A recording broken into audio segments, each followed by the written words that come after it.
Good afternoon, 67 degrees in downtown Rochester. It's 5:03. Two deputies with the Hennepin County Sheriff's Office were wounded in an exchange of gunfire that occurred this morning while they were serving a warrant at a home in Minnetonka. Officials say one of the deputies was transported to a hospital with non-life-threatening but very serious injuries. The second deputy was treated at the scene. The Hennepin County Sheriff's Office and the Minnetonka Police Department held a news conference late this afternoon and announced that the gunman involved in the incident was pronounced dead at the scene. A shelter-in-place order that was issued for the neighborhood surrounding the crime scene has been lifted. The Minnesota Bureau of Criminal Apprehension is leading the investigation. Jury deliberations got underway earlier today in the case of a Twin Cities man accused of a deadly knife attack on the Apple River in western Wisconsin in 2022.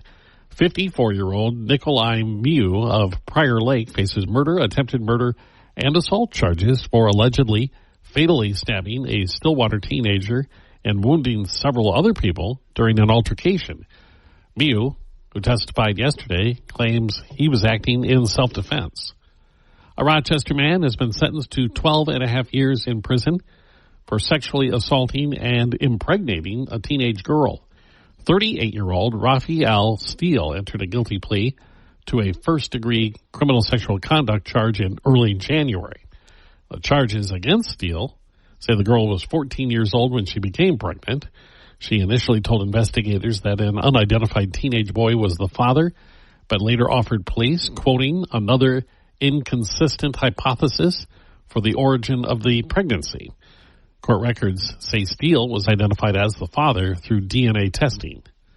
A Rochester teenager has been charged with sexually assaulting a young child. 18-year-old Austin Anthony Russ has been charged with first and second-degree criminal sexual conduct for allegedly assaulting the 5-year-old girl last week. According to the criminal complaint, he has admitted sexually assaulting the child twice on the same day. His bail has been set at $100,000. The Blue Earth County Sheriff's Office says investigators have identified a suspect in the death of a dog. The dog was found dead from an apparent gunshot wound on the deck of a home in rural Mankato on March 30th. Investigators say they have obtained threatening notes that were sent to the victim and another dog owner in the same neighborhood by a person upset about the dog's barking. The name of the suspect has not been released, and it's not known if the person is in custody. Meanwhile, a $1,000 reward has been offered in the case.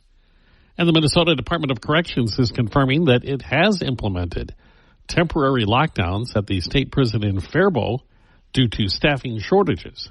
The DOC says rotating lockdowns are needed to maximize the safety of staff members and inmates.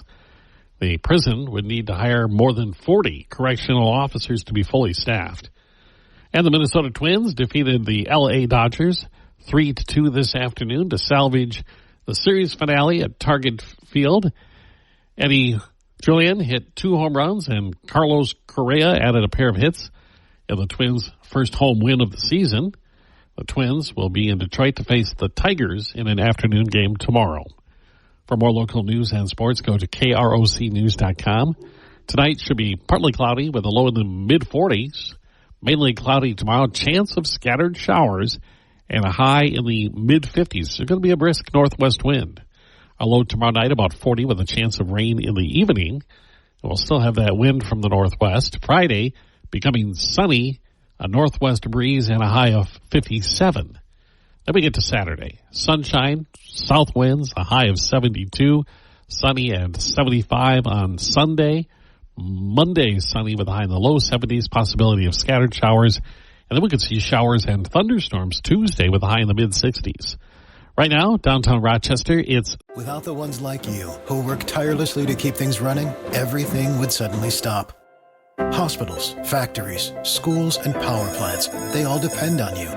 No matter the weather, emergency, or time of day, you're the ones who get it done. At Grainger, we're here for you with professional-grade industrial supplies. Count on real-time product availability and fast delivery. Call, click Grainger.com, or just stop by. Grainger, for the ones who get it done.